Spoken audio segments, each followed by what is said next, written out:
which means you can really punish these guys.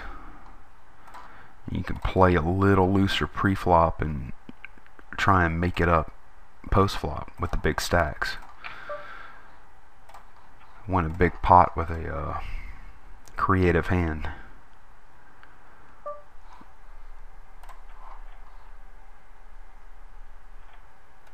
Like the King 9 suited I played over here, I was able to take down a must have been a $9 pot with 2-cent blind game. $9 pot, that's 450 blinds, which is a lot. So if you were playing, say, a brick and mortar game where the blinds are $2 and $5, that would be a probably like a $2,100 pot by scale, that's a huge pot on a 2-5 game.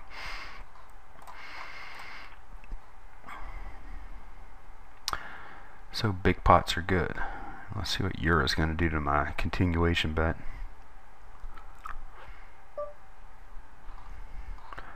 Not a super drawy kind of board. It's rainbow with a flush draw. I mean a straight draw possible. Although if you have the straight draw, you don't really have a draw. You're already there. And he check raise on that board. And I'm going to lay it down.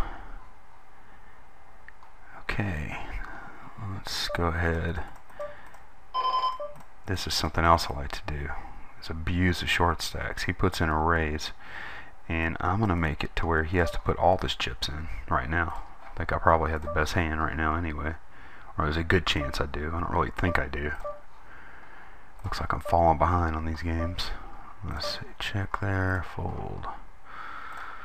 Fold around, okay, and I pick it up. You know, that's not a bad pickup. Don't even have to make a hand. And I'm going to call a min bet there every time.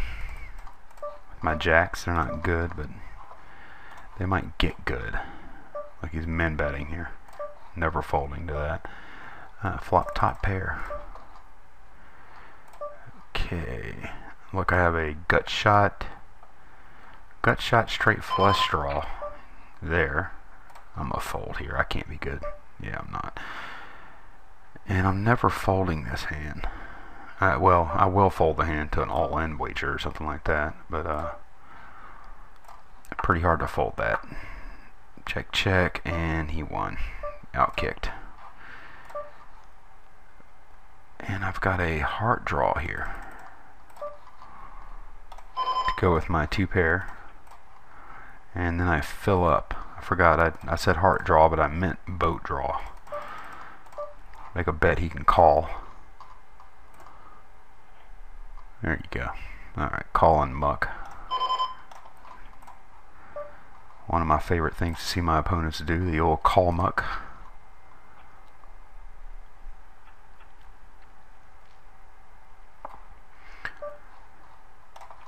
And I'll tell you, I haven't played 8 tables in quite a while. It keeps you busy, for sure.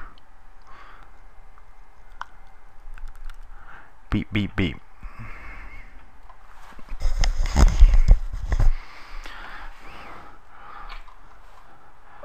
I don't see how people could play more than about maybe 2 or 3 hours of this, tops.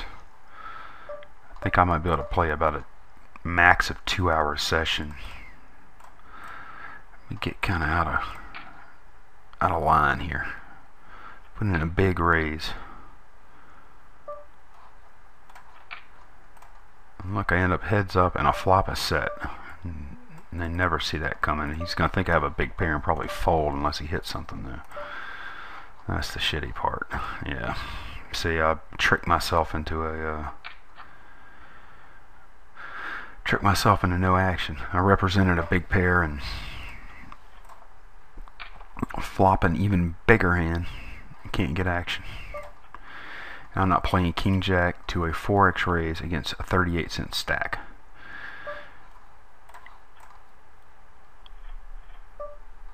I had position in the cutoff, but I didn't have a hand, and if I hit my hand, what am I going to get? 30 cents if I win. So you got to play play all three things there. You got to play the anticipated win if you hit, position, and the cards.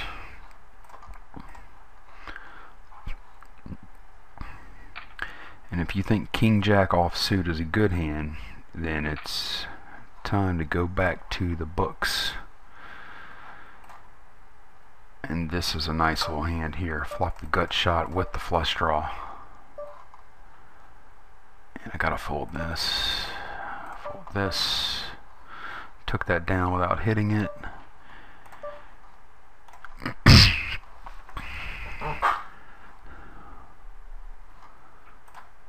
Kind of hoping he called. I'm not gonna check that because I don't want to. The reason I didn't check on that ace 10 is when I hit my hand, I don't want him to think I hit it just now. I want him to think I flopped the hand.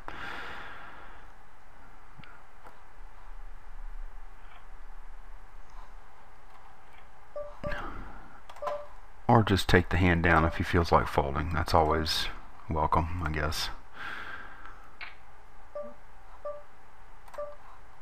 That is the ugliest flop in the world for that hand. Oh boy, I make a pair of aces on a 4 club board. And I'm going to go ahead and put a bet in, and then I'll be done with the hand. And I won that pot. Huh. I'll take it.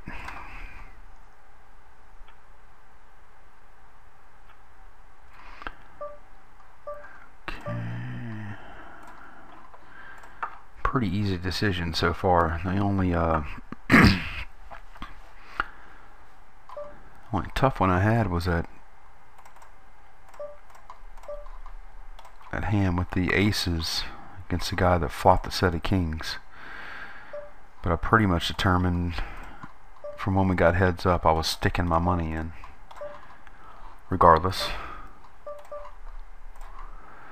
Oh, that's not good. That is not good at all. If I had any draw at all, I just don't like that. I'm gonna fold. I think I'm drawing to a deuce for the chop.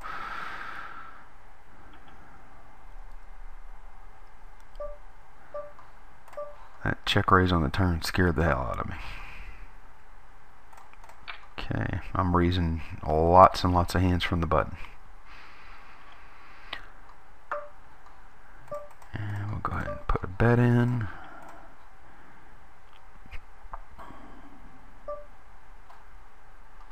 He takes one off, so I smell a rat here, buddy. Take one with you. Yeah, he's betting any river. I smelled a rat. I don't know. I could have been wrong, but I was done with the hand.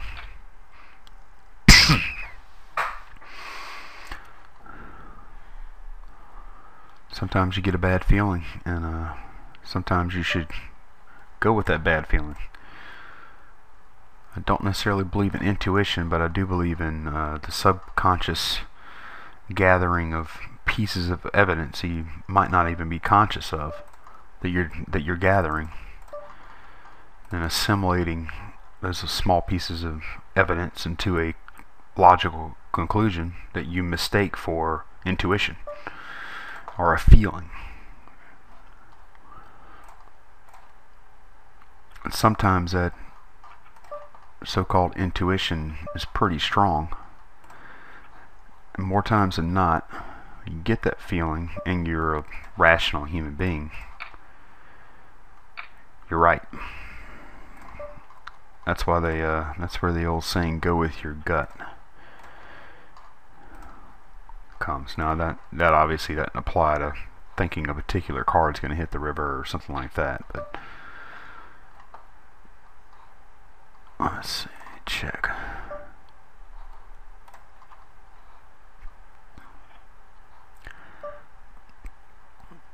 Looks like a hand I want to throw away there. And that was before the guy raised. Put a raise in there.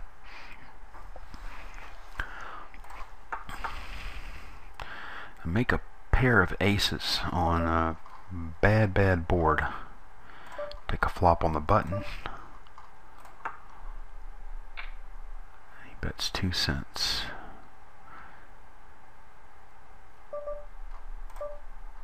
And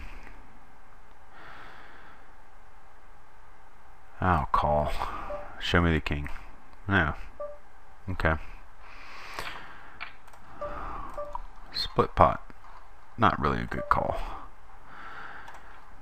The little ace is at the absolute worst hand they're going to bet with there.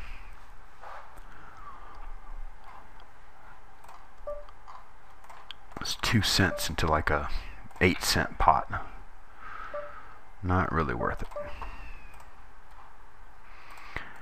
And we're going to punish the blinds a little bit with position.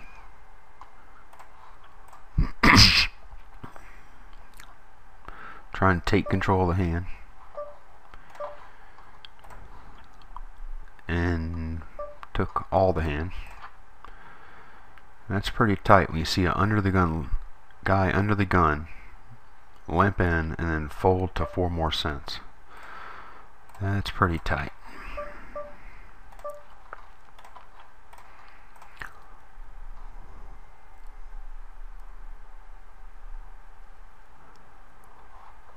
It's always important to remember the level we're playing at and not to try and read too much into the plays. There's only so much you can learn from your opponents at this level.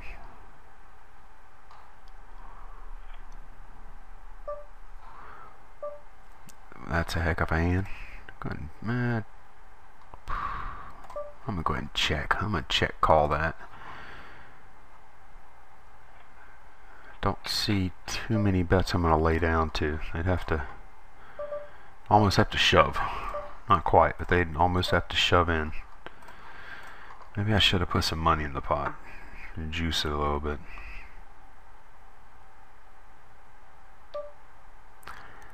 I'm glad I controlled the size though.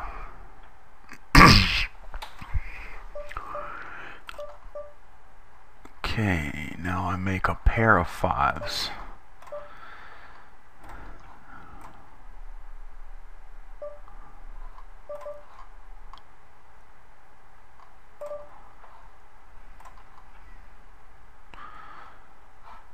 I'm not really going to discuss the easy plays I make, easy folds and whatnot, just to save a little bit of breath. Man, that's a... Yeah, I can't fold that. Just can't fold. Can't fold. Make the flush. So, but I gotta ask myself, what was GLM 40 calling for? Smooth calling the whole time. What was he doing? What's he gonna? Is he gonna raise? If he does raise, he's probably got a flush.